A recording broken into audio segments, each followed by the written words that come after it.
नमस्कार सभी को। जैसा कि आपको पता है, हमने पिछली वीडियो के अंदर वर्ब का चैप्टर स्टार्ट किया था। ठीक है, वर्ब के अंदर हमने इसके 2 पार्ट्स पढ़े थे, एक प्राइमरी वर्ब और एक पढ़ा था हमने मेन वर्ब। प्राइमरी वर्ब में हमने 2 पार्ट्स देखे थे, एक था हेल्पिंग वर्ब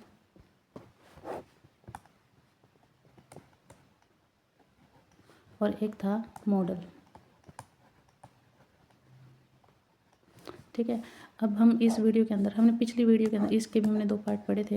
एक होता है फाइनाइट वर्ब, एक था नॉन फाइनाइट।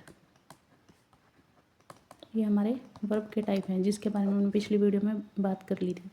पिछली वीडियो में हमने हेल्पिंग वर्ब के पढ़े थे 3 form, be form, have form और डू फॉर्म। और मॉडल की हमने बात करी थी can, could, may, might, shall, should, ये वाले। ठीक है, पर हमने डिटेल में नहीं पढ़ा था मॉडल के बारे में, जो हम इस वीडियो के अंदर कंप्लीट करेंगे। देखिए, मॉडल वर्ब वे सहायक क्रियाएं हेल्पिंग वर्ब है जो वाक्य में, देखो ये हेल्पिंग वर्ब कहीं काम करती हैं हमारे सेंटेंस के अंदर। सेंटेंस की फॉर्मेशन हमने पढ़ी थी सब्जेक्ट। अगर हमें कोई सेंटेंस लिखना है तो इंग्लिश में उसकी फॉर्मेशन कैसी होगी? सब्जेक्ट आएगा प्लस वर्ब प्लस ऑब्जेक्ट, ये ऐसे आता है। ठीक है, पर अगर हमने जैसे हेल्पिंग वर्ब पढ़ा था तो उसको ऐसे भी लिखते हैं, subject plus helping verb plus main verb plus object. जब हम मॉडल यूज़ करते हैं तब हम हेल्पिंग वर्ब की जगह हम मॉडल का भी यूज़ कर सकते हैं। ठीक है, मॉडल वर्ब ये सहायक क्रियाएं हैं जो वाक्य में, देखो इनका काम क्या है? एबिलिटी दर्शाना, परमिशन, एडवाइस, पॉसिबिलिटी या फिर ड्यूटी या नेसेसिटी को व्यक्त करती हैं। मतलब मॉडल वर्ब वे सहायक क्रियाएं हैं जो क्षमता, अनुमति, सलाह, संभावना, कर्तव्य, आवश्यकता को व्यक्त करती हैं। कौन कौन सी हैं देखिए। सबसे पहली है can, could, may, might, must, shall, should, will, would, ought to, need और डेयर। ये हमारे मॉडल्स हैं जिनके बारे में इंपॉर्टेंट रूलिंग के हम आगे देख रहे हैं क्या क्या होंगे, इनका कहाँ कहाँ यूज़ होगा और कैसे कैसे यूज़ होगा वो हम इस वीडियो के अंदर देखेंगे। सबसे इम्पोर्टेंट रूल याद रखना है अपने, मॉडल के बाद हमेशा V1 का यूज़ होता है। हमने जब वर्ब के वर्ब कंप्लीट किया था उसके अंदर क्या देखा था? हमने वर्ब की फॉर्म देखी थी V1, V2, V3, V4 और V5। मॉडल्स में आपने एक चीज़ याद रखनी है कि हमेशा V1 का ही यूज़ होगा, इसके अलावा कुछ नहीं। जैसे हमने पिछली उसमें पढ़ा था, बी फॉर्म पढ़ी थी, हैव फॉर्म और डू फॉर्म पढ़ी थी। उनके अंदर हमें जो भी प्रोनाउन दिए हुए थे, जैसे इज़, एम, आर, वॉज, वर। ठीक है, इसमें हैज़, हैव और हैड। डू में था डू, डिड और डज। ठीक है, इनके अंदर जो इनके यूज़ थे, इनके साथ ये सब्जेक्ट के अकॉर्डिंग चेंज होते थे। अगर ही, शी, इट की बात है तो इज यूज़ होता था, आई के साथ एम, आई, वी, यू, दे के साथ आर का यूज़। वोज वर का भी ऐसी था, ही, शी, इट के साथ वोज और आई, वी, यू, दे के साथ और प्लूरल के साथ वर का यूज़ था। Same as has, have, had में था और टू, डज और डिड के अंदर भी हमने सेम ऐसे ही पढ़ा था। पर इसके अंदर क्या है, मॉडल के अंदर आपने सिंपल याद रखना है, सब्जेक्ट कोई भी हो। ठीक है, सब्जेक्ट कोई, ये सब्जेक्ट के अकॉर्डिंग चेंज होता था। ठीक है, सब्जेक्ट हमारे ही हो, शी हो, इट हो, ठीक है, वी हो, दे हो या कुछ भी हो, तो हमेशा मॉडल, कोई सा भी मॉडल अगर आएगा और उसके साथ क्या होगी? V1 का ही यूज़ होगा। ठीक है, ये ध्यान रखना है। मतलब मॉडल जो है वो चेंज नहीं होगा सब्जेक्ट के अकॉर्डिंग, ये आपने याद रखना है। और मॉडल के बाद हमेशा वर्ब की फर्स्ट फॉर्म का यूज़ करना है आपने। देखिए, इसके साथ कभी भी S, E S, I N G या ई डी फॉर्म नहीं लगता। सब्जेक्ट बदलने पर मॉडल नहीं बदलता, जो मैंने आपको अभी बताया। ठीक है, सब्जेक्ट के चेंज होने पर, मीन्स हमारा अगर सब्जेक्ट चेंज हो गया, ही से शी हो गया, ठीक है, या फिर दे हो गया, तो अगर हम कैन यूज़ कर लूँ, दे कैन, ठीक है, तो शी कैन भी आ सकता है, ही कैन भी हम यूज़ कर सकते हैं। मॉडल कभी भी चेंज नहीं होगा सब्जेक्ट के अकॉर्डिंग, ध्यान रखना है। 3 चीज़ें हमने देखी हैं। देखो, ये बता रखा है I, we, you, they, he, she, सबके साथ सेम मॉडल यूज़ करना है। अभी तक हमने सिर्फ 3 बातें देखी हैं। सबसे पहली बात, मॉडल के साथ हमेशा V1 का यूज़ मॉडल सभी के साथ सेम रहेगा, आई वी यू दे सब्जेक्ट कुछ भी हो, ठीक है, सब्जेक्ट हमारा कुछ भी हो तो सभी के साथ सेम रहेगा। और तीसरी बात,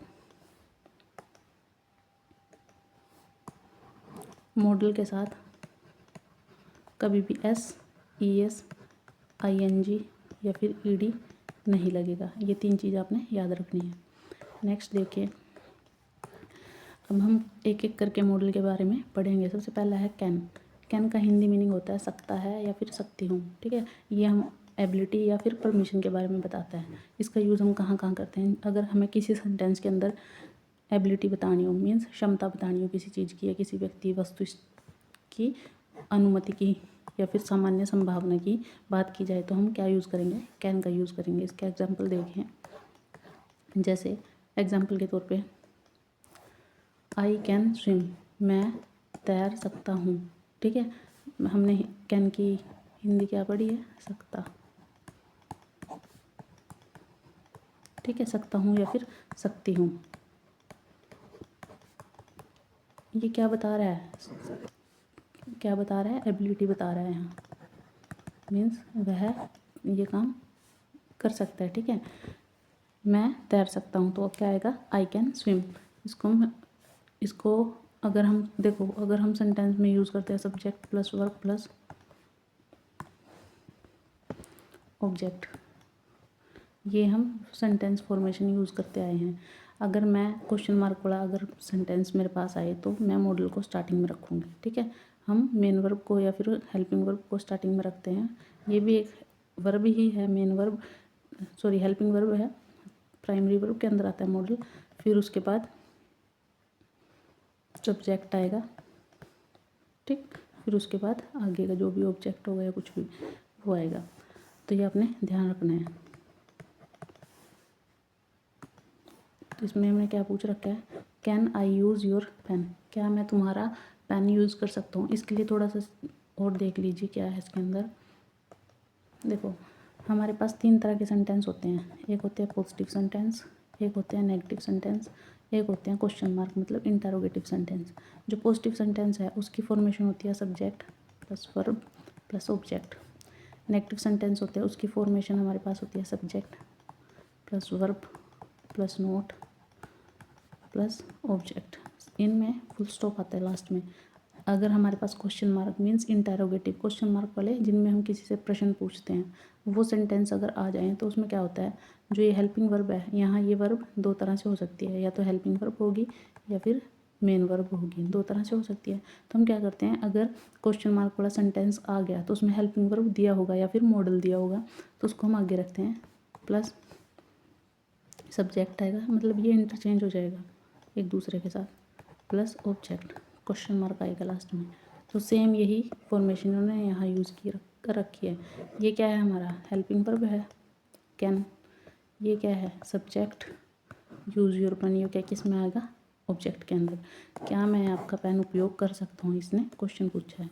तो इस पॉइंट को समझाने के लिए मैंने बताया पॉजिटिव सेंटेंस हो सकते हैं, नेगेटिव या फिर इंटरोगेटिव, ये आपने ध्यान रखना है। नेक्स्ट है कुड। कुड का मतलब है हिंदी में सकता था। कुड होता है कैन का ही पास्ट का रूप, ठीक है। कैन का पास्ट जो है वो क्या बोलते हैं, कुड। पास्ट एबिलिटी के बारे में बताता है। जैसे कैन का यूज़ है सेम टू सेम, पास्ट में अगर हम यूज़ करेंगे तो कुड हो जाएगा कैन की जगह। सकता था कि क्या मैं, मतलब ये इसकी हिंदी है, सकता था। पास्ट एबिलिटी के बारे में पोलाइट, इसके लिए हम यूज़ करेंगे past ability, polite permission, weak possibility, इनके लिए हम क्या यूज़ करेंगे, कुड।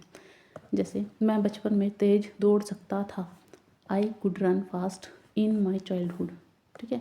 उसने पास्ट की बात की है, ठीक है, बचपन की बात की मीन्स पास्ट की बात की है, तो क्या आएगा, I could run fast in my childhood, full stop. Next है कुड यू हेल्प मी, क्या आप मेरी मदद करेंगे, तो क्या आएगा, क्या आप मेरी हेल्प करेंगे, तो क्या आएगा, could you help me, question mark. Next है मे। मे का देखो क्या है, मे का भी क्या होगा, सकता है या फिर प्रार्थना, परमिशन, पॉसिबिलिटी या फिर ब्लेसिंग के लिए हम ज़्यादातर यूज़ करते हैं मे का, ठीक है। जैसे मे आई कम इन, क्या मैं अंदर आ सकता हूँ, क्या किया हमने, प्रार्थना की है किसी से, क्या मैं अंदर आ सकता हूँ, मैं आए कम इन सर, ठीक है, इस तरह से। और क्वेश्चन मार्क क्यों आया, क्योंकि ये स्टार्टिंग में लगा है हेल्पिंग वर्ब में। नेक्स्ट है it may rain today, means may का यूज़ हम पॉसिबिलिटी के लिए भी यूज़ करते हैं, मतलब किसी चीज़ की संभावना है अगर, तो हम क्या यूज़ करेंगे, मे का यूज़ करेंगे। जैसे आज बारिश हो सकती है, तो बारिश होने की क्या है, संभावना है, तो इसलिए क्या है, इट मे रेन टुडे। अगर किसी चीज़ की बहुत कम संभावना है तो हम माइट का यूज़ करते हैं। अगर इसी सेंटेंस को अगर मैं चेंज करूँ, इट माइट रेन टुडे, ऐसे अगर मैं लिखूँ तो इसका मीनिंग चेंज हो जाएगा। इसमें क्या है, आज बारिश हो सकती है, आज बारिश ना के बराबर होगा। अगर हम हिंदी पढ़ें, इट माइट रेन टुडे, मतलब ना के बराबर है आज बारिश हो, इट माइट रेन टुडे। उसके बाद है मे गॉड ब्लेस यू, किसी को आशीर्वाद देने के लिए, ब्लेसिंग के लिए हम किसका यूज़ करेंगे, मे का, मे गॉड ब्लेस यू, भगवान तुम्हें आशीर्वाद दे। नेक्स्ट है, ये मैंने बताई दी आपको, कम संभावना, माइट, हो सकता था या फिर कम संभावना। एग्जाम्पल इट माइट रेन, जो हमने पीछे देखा, शायद बारिश हो, ठीक है, शायद मीन्स कम संभावना दिख रही है, शायद हो सकती है बारिश, संभावना बहुत कम है, इसलिए क्या आएगा, इट में रेन। फिर है मस्ट का मतलब होता है नेसेसिटी या कंपल्शन, होगा ही होगा, वो काम करना ही होगा, तो स्ट्रॉन्ग नेसेसिटी या फिर कंपल्शन। इसके यूज़ हम कहाँ कहाँ कर सकते हैं मस्ट के, ज़बरदस्त आवश्यकता, नियम कर्तव्य, नशे, गलती पर निषेध, इसके लिए हम क्या यूज़ करेंगे, मस्ट का यूज़ करेंगे। देखिए इसका एग्जांपल, यू मस्ट स्टडी, तुम्हें पढ़ना होगा।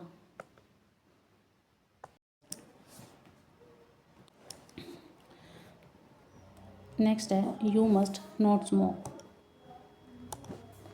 तुम्हें धूम्रपान नहीं करना चाहिए, ठीक है, क्या है, तुम्हें धूम्रपान नहीं करना चाहिए। ये हमने क्या पढ़ा है इसके अंदर, मस्ट का यूज़ कहाँ का है, ज़बरदस्त आवश्यकता के लिए, नियम कर्तव्य के लिए, या नशे या गलती का निषेध अगर हमें बताया जाए तो उसके लिए हम क्या यूज़ करेंगे, मस्ट का यूज़ करेंगे। तुम्हें धूम्रपान नहीं करना चाहिए। देखो आपने 3 चीज़ें पढ़ी हैं यहाँ। सबसे पहले पढ़ा मैं संभावना के लिए, फिर पढ़ा हमने माइट कम संभावना के लिए, फिर पढ़ा हमने मस्ट, मतलब ये काम तो होगा ही होगा, ठीक है। तो ये चीज़ें आपने याद रखनी है, मे, माइट और मस्ट। नेक्स्ट है हमारा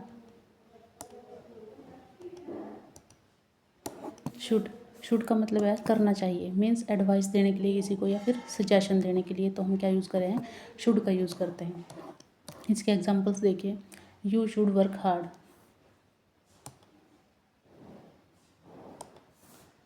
तुम्हें कड़ी मेहनत करनी चाहिए, यू शुड वर्क हार्ड।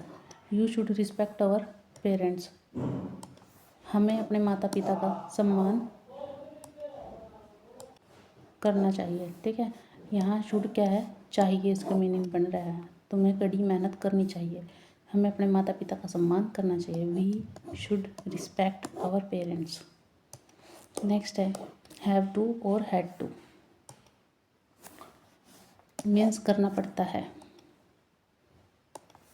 यह मॉडल लाइक एक्सप्रेशन है, जैसे एग्जांपल इसके हैं, आई हैव टू गो, मुझे जाना पड़ता है, आई हैव टू गो, मुझे जाना पड़ता है, आई हैड टू गो, मुझे जाना पड़ा।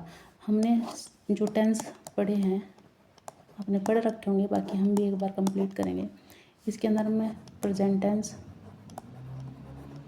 पास्ट टेंस और फ्यूचर टेंस की बात करी है, ठीक है। 3 प्रकार के टेंस है, इनके आगे 4 पार्ट हैं सभी के। जो प्रेजेंट टेंस है इसके सबसे पहला पार्ट होता है सिंपल, सेकंड होता है कॉन्टिन्यूस,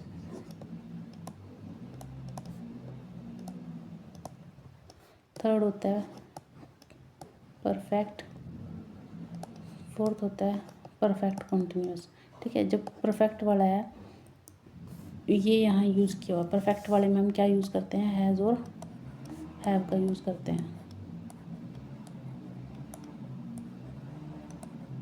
और हैड का यूज़ करते हैं हम परफेक्ट कंटिन्यूअस के अंदर। तो यहाँ क्या है, मुझे जाना पड़ता है और यहाँ मुझे जाना पड़ा, तो ये हैड गो आएगा और यहाँ क्या आएगा, आई हैव टू गो। तो इसलिए इनका डिफरेंस थोड़ा थोड़ा चेंज है, मीनिंग में थोड़ा चेंज है। यहाँ मुझे जाना पड़ता है, ठीक है, और यहाँ मुझे जाना पड़ा, तो ये आपने ध्यान रखना है। नेक्स्ट है हमारा ओस टू, मीन्स नैतिक कर्तव्य।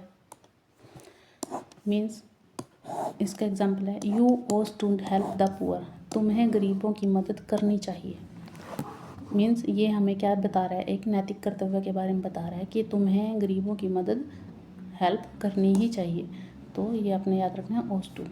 नेक्स्ट है हमारा विल और वुड। विल और वुड, विल आपने पहले भी पढ़ रखा है, फ्यूचर टेंस के अंदर विल और शैल का यूज़ होता है, और विल और शैल सभी सब्जेक्ट्स के साथ आ सकता है। जैसे हम टेंस के अंदर हमने क्या कर रखा है, जितने भी हमने ये बी फॉर्म पढ़ी थी, हैव फॉर्म और है डू फॉर्म पढ़ी थी, सभी के अलग अलग मीनिंग थे। इज़ किसी और के साथ, एम आई के साथ, और आर किसी और के साथ, ठीक है। ऐसे ही टेंस के अंदर सभी में चेंज है, ऐसे ही विल और शैल भी आएगा फ्यूचर टेंस के अंदर। तो इसीलिए हम जैसे हमने क्या पढ़ा है, मॉडल कभी भी सब्जेक्ट के अकॉर्डिंग नहीं आता, ठीक है। मतलब सब्जेक्ट हमारा कोई भी हो, उसके साथ कोई सा भी मॉडल चल जाता है। इसलिए ही फ्यूचर टेंस के अंदर विल और शैल सभी के साथ यूज़ कर सकते हैं हम, आई के साथ भी, वी के साथ भी, ही के साथ भी, शी के साथ भी। मीन्स हमें सब्जेक्ट से कोई फ़र्क नहीं पड़ता, आई के साथ भी विल यूज़ कर सकते हैं हम और शैल भी, ठीक है। तो ये इसी वजह से है, क्योंकि विल और शैल क्या है, हमारे मॉडल हैं। तो यहाँ हमें ध्यान रखना है, विल यूज़ होता है भविष्य के लिए, मीन्स फ्यूचर टेंस में।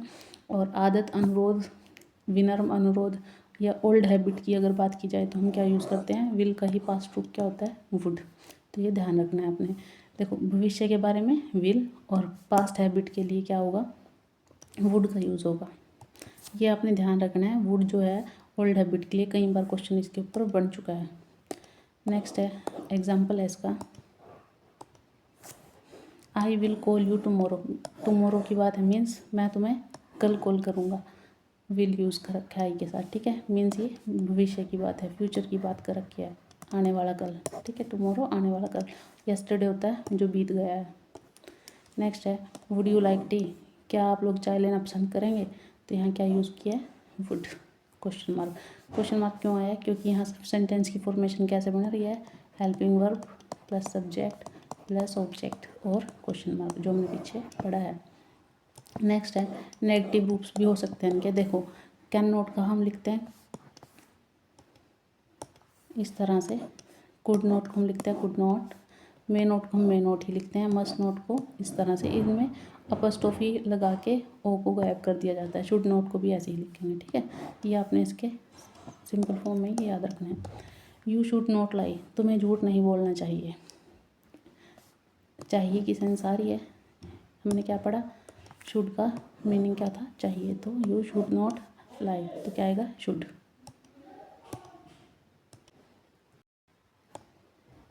देखो इंटेरोगेटिव सेंटेंस जो हमने पीछे पढ़ लिया, मैंने क्या बताया था, helping verb plus subject plus object, और यहाँ V1 भी आएगा, ठीक है। ये हेल्पिंग वर्ब की जगह क्या यूज़ हो रखा है, यहाँ हम मॉडल का यूज़ कर रहे हैं, प्लस सब्जेक्ट प्लस V1, या फिर अगर कोई ऑब्जेक्ट दिया तो ऑब्जेक्ट आएगा, ठीक है। ये फॉर्मेशन यही बता रखी है, हम मॉडल सब्जेक्ट और V1 का यूज़, हमें पता है मॉडल के साथ V1 चलता है, तो इसलिए यहाँ V1 भी आएगा।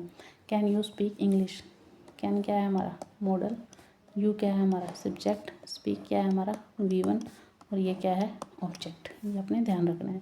क्या तुम अंग्रेजी बोल सकते हो, should we start, should modal, ये सब्जेक्ट, और ये क्या है हमारी फर्स्ट फॉर्म।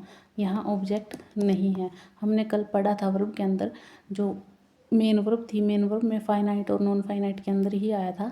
फाइनाइट वर्ब के अंदर कौन कौन सी आई थी, एक था ट्रांसिटिव और एक था इंट्रांसिटिव। ट्रांसिटिव के अंदर हमें ऑब्जेक्ट की ज़रूरत पड़ती थी और इंट्रांसिटिव में ऑब्जेक्ट की ज़रूरत नहीं पड़ती थी। जो ये दे रखा है यहाँ सब्जेक्ट पड़ा, यहाँ हमारे पास ऑब्जेक्ट पड़ा है इंग्लिश, तो ये है ट्रांसिटिव वर्ब, ठीक है। और ये यहाँ ऑब्जेक्ट नहीं है, ऑब्जेक्ट गायब है, तो इंट्रांसिटिव वर्ब है ये। तो ये भी आपने ध्यान रखना है। नेक्स्ट है अभी हम देखो रिवीजन स्टार्ट करेंगे। देखो अब थोड़ा यही है हमारे पास मॉडल। अब इनके बारे में एक बार दोबारा से रिकैप कर लो।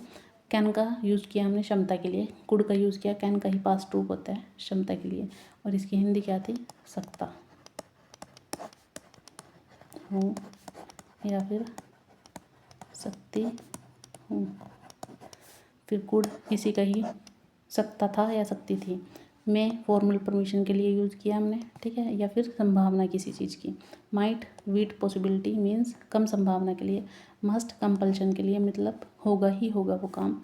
नेक्स्ट शुड एडवाइस के लिए मतलब किसी को सलाह देने के लिए, या फिर इसकी हिंदी क्या थी हमारे पास, चाहिए। और ओज टू मोरल ड्यूटीज़ के लिए, ठीक है, मॉरल ड्यूटीज़ मतलब नैतिक कर्तव्य के लिए। एक हमने पढ़ा है इसके अंदर, इसमें दिया नहीं हमने, एक था नीड और डेयर। इनका भी याद रखना है आपने। नीड का मतलब होता है ज़रूरत, जहाँ भी हमें किसी चीज़ की ज़रूरत महसूस होगी तब हम वहाँ क्या यूज़ करेंगे, नीड का। और अगर हमें एक था हमारे पास डेयर, डेयर का मतलब होता है दुस्साहस।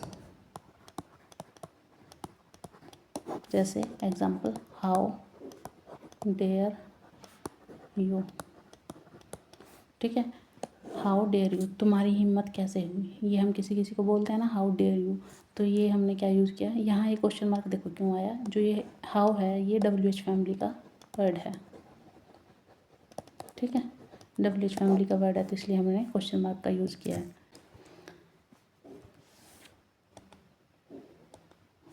ये मैं एक बार और बता देती हूँ आपको।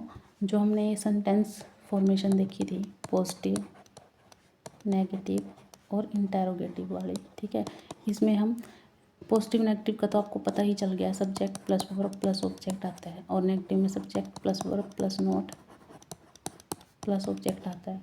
जो इंटेरोगेटिव सेंटेंस है ये या तो हेल्पिंग वर्ब से स्टार्ट होते हैं या फिर ये WH फैमिली से स्टार्ट होंगे,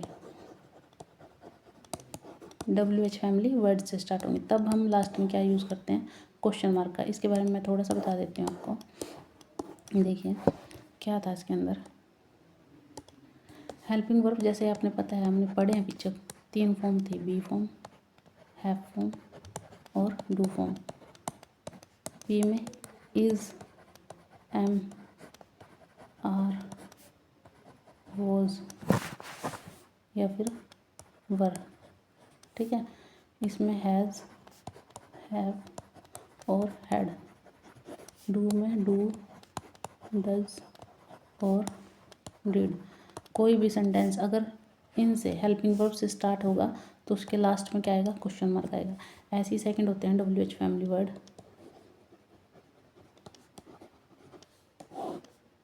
9 होते हैं ये, ठीक है। सबसे पहला है हमारा क्या, व्हेन मैंने कब, हु मैंने कौन, वेयर मैंने कहाँ, हु मैंने कौन, हुज किसका, विच कौन सा, हुम किसका, हाउ कैसे। ये आपने 9 WH फैमिली वर्ड जो हैं ये आपने याद रखने हैं, ठीक है। अगर कोई भी सेंटेंस इन 9 सेंटेंस से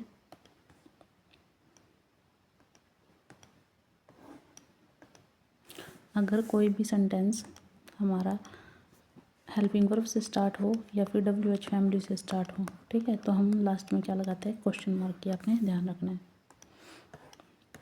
नेक्स्ट देखिए, ये हमने पढ़ लिया है।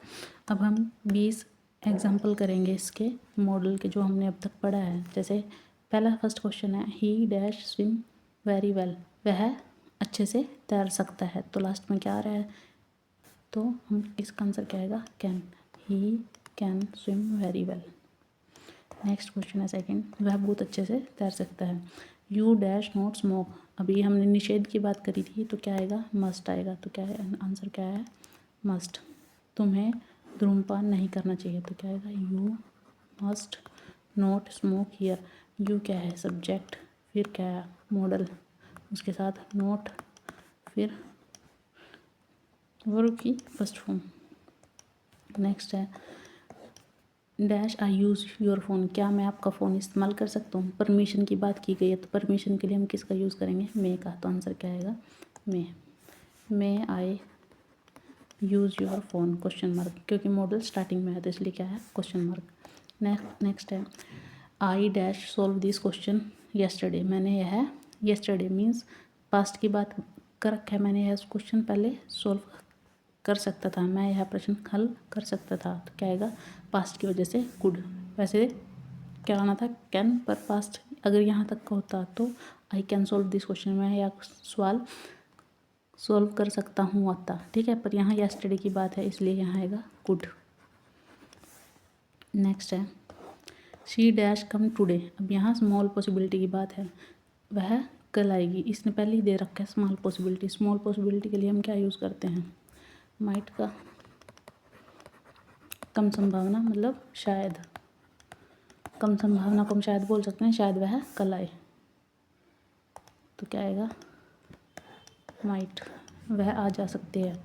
सॉरी यहाँ टुडे था ना तो इसलिए क्या हुआ है, माइट, वह आ जा सकती है, इसका हिंदी ये बनेगा। नेक्स्ट है you dash work hard to succeed, तुम्हें सफल होने के लिए क्या मेहनत करनी चाहिए। तो क्या आएगा, you should work hard to succeed. Next है student dash obey their teacher, student means विद्यार्थियों को अपने शिक्षकों का पालन करना चाहिए। तो क्या है, मस्ट आएगा, ठीक है। क्या आएगा, मस्ट। नेक्स्ट है we leave now it is getting late, हमें चलना चाहिए क्योंकि बहुत लेट हो चुका है। तो क्या आएगा, should, we should leave now it is getting late, हमें अब निकल जाना चाहिए। He dash be at home now, strong possibility, strong possibility के लिए हमने क्या यूज़ किया था, मस्ट। तो क्या आएगा, मस्ट। कम पॉसिबिलिटी के लिए माइट, स्ट्रॉन्ग के लिए मस्ट, और सिंपल अगर संभावना है किसी चीज़ की तो क्या यूज़ किया था हमने, मे, ठीक है। ये परमिशन के लिए भी मे का यूज़ था। Dash you help me please, क्या तुम मेरी हेल्प कर सकते हो या मदद कर सकते हो। तो क्या आएगा, कुड। क्या आएगा, could you help me please. Next है she dash speak English fluently, वह अंग्रेजी फ्लुएंटली बोल सकती है। तो क्या आएगा, can. You dash not lie tell a lie, तुम्हें झूठ नहीं बोलना चाहिए। You should not tell a lie, ठीक है, तुम्हें झूठ नहीं बोलना चाहिए। We dash follow traffic rules, हमें देखो अगर नेसेसिटी है ना यहाँ की, चाहिए ही चाहिए, हमें फॉलो करने चाहिए। तो क्या आएगा, must. We must follow traffic rules, हमें ट्रैफिक नियमों का पालन करना चाहिए। नेक्स्ट है he should that he dash finish the work, he said that, उसने कहा वह काम पूरा करेगा। तो क्या आएगा, would, he would finish the work. Next है I dash call you later, मैं तुम्हें बाद में कॉल करूँगा। बाद में मतलब फ्यूचर की बात कर रहा है तो क्या आएगा, आई के साथ will, I will call you later. Children dash go to school daily, बच्चों को स्कूल डेली जाना चाहिए। तो क्या होना चाहिए इसका, शुड, ठीक है। Children should go to school daily. Next है you dash park your car here, means permission की बात कर रखी है इसने, आप यहाँ पर कार पार्क कर सकते हैं। तो you may park your car here, तो इसका आंसर आएगा मे। क्या आएगा इसके अंदर, मे। नेक्स्ट है she dash not come yesterday, अब देखो येस्टरडे की बात आ गई ड्यू टू रेन। तो क्या आएगा, could, she could not come yesterday due to rain, वह कल बारिश के कारण नहीं आ सकी। नेक्स्ट है we dash respect our elders, answer ought to, अब यहाँ मौलिक कर्तव्यों की बात आ गई ना, नैतिक कर्तव्यों की। तो क्या आएगा, ought to, we ought to respect our elders. Next है if you run fast you dash catch the bus, अगर तुम तेज भाग सकते हो तो बस को पकड़ सकते हो। तो बताओ क्या आएगा, यू कैन, यू कैन, सकते हो आ रहा है ना, तो आंसर क्या आएगा, कैन। यदि तुम तेज दौड़ो बस पकड़ सकते हो। ठीक है। अभी प्रैक्टिस के लिए कुछ 5 फिल इन द ब्लैंक्स है आपके पास, इसके आंसर आपने कमेंट करने हैं। ही dash solve this problem easily, वह इस प्रॉब्लम को आसानी से सोल्व कर सकता है। तो बताना है कैन आएगा, शुड आएगा, माइट आएगा, ये आपके लिए वर्क है, आपने कमेंट करके बताना है फर्स्ट का आंसर क्या आएगा। सेकंड है you dash not talk in the examination hall, आप एग्जामिनेशन हॉल में नहीं बोल सकते। तो बताना है क्या आएगा। मस्ट, में, कैन, मैंने बता दिया इनका हिंदी मीनिंग बता दिया। ही वह प्रॉब्लम को ईजिली सॉल्व कर सकता है, आप एग्जामिनेशन हॉल में बात नहीं कर सकते। तो इनमें से बताना है मस्ट आएगा, में आएगा या कैन आएगा। सेकंड का आंसर आपने लिखना है। तीसरा dash I come in sir, में मतलब यहाँ परमिशन की बात की गई है, तो परमिशन के लिए बताइए हमने क्या पढ़ा, पीछे में पढ़ा है कैन या वुड। तो इनमें से तीनों में से बताना है तीसरे का आंसर क्या आएगा। थर्ड का आंसर लिखना है आपने। फोर्थ है it is cloudy, it dash rain today, यहाँ क्लाउडी की बात किया मतलब बादल छाए हुए हैं, ठीक है। इट रेन टुडे, तो बताओ अगर बादल छाए हुए हैं, ठीक है, तो रेन होने की संभावना कैसी है। मे आएगा, माइट आएगा, मस्ट आएगा या शुड, तीनों में से बताना है। तो इसका फोर्थ का भी आंसर आपने कमेंट करना है क्या आएगा, ठीक है। ये आपके लिए वर्क है। आज की वीडियो में इतना ही। सिंपल एक सम अप बता देती हूँ हमने क्या क्या पढ़ लिया है। वर्ब का देख लिया हमने, वर्ब का पिछली वीडियो में देख लिया था, उसके 2 पार्ट्स थे, हेल्पिंग वर्ब और मेन वर्ब, ठीक है। मेन वर्ब के क्या क्या था, फाइनाइट और नॉन फाइनाइट। हेल्पिंग वर्ब में हमने 2 देखे, एक हेल्पिंग वर्ब और एक मॉडल। हेल्पिंग वर्ब को मैंने पिछली वीडियो में भी बता दिया था, मॉडल हमने अब कंप्लीट कर लिया। फाइनाइट भी हमने पिछली वीडियो में देख लिया था, जिसके अंदर एक्शन वर्ब थी, ठीक है, ट्रांसटिव वर्ब थी, इनट्रांसटिव वर्ब थी, ये सब हमने पढ़ लिया था। अब हमारा लास्ट टॉपिक रह गया नॉन फाइनाइट्स का, जो हम नेक्स्ट वीडियो में कंप्लीट करेंगे। धन्यवाद। अगर आपको वीडियो पसंद आई है तो लाइक भी करें और सब्सक्राइब भी करें और अपने किसी 1 या 2 साथी को शेयर भी करें। धन्यवाद।